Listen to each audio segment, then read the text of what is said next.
បាទសូមក្រុមនឹងជំរាបសួរប្រិយមិត្តអស់លោកស្រីដែលកញ្ញាជាទីមេត្រីស្វាគមន៍សាទិថ្មីសម្រាប់សប្តាហ៍បិទបញ្ចប់នេះជាមួយនឹងកម្មវិធី Extreme Comedy Volleyball បាទសម្រាប់សប្តាហ៍នេះបាទកម្មវិធីរបស់យើង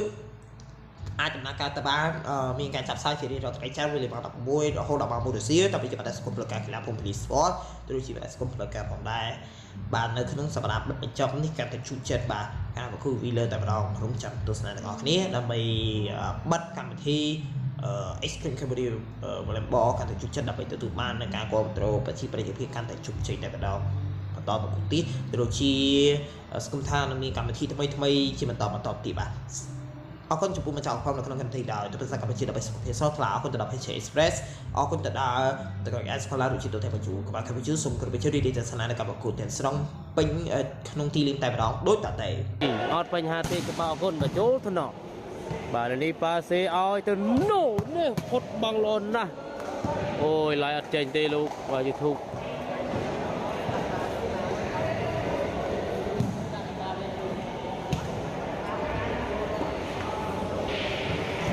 ឡាចេញទេ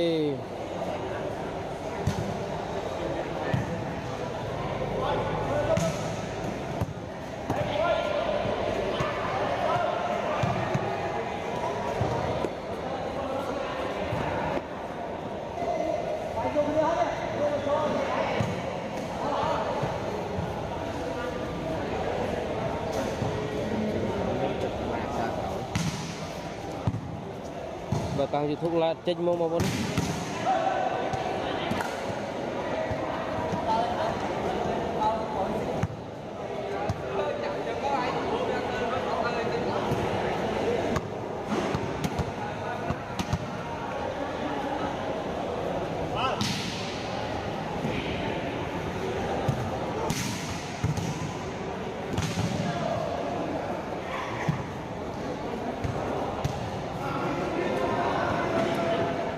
បាទអរគុណដល់សាពេបលីនៅក្នុងកម្មវិធី Extreme Comedy Volleyball បានឈានចូលមកដល់ទីបញ្ចប់សូមគោរពថ្លែងអំណរគុណយ៉ាងជ្រាលជ្រៅចំពោះលោករស់នៅកញ្ញាប្រិមិត្តអ្នកសារវិស័យកីឡាបាល់ទះទាំងអស់គ្នាដែលបានចំណាយពេលវេលាដើម្បីតម្លៃតាមដានទេសនាតាំងពីដើមរហូតដល់ចប់ហើយក៏សូមខន្តីអភ័យទោសរកកំហុសខុសឆ្គង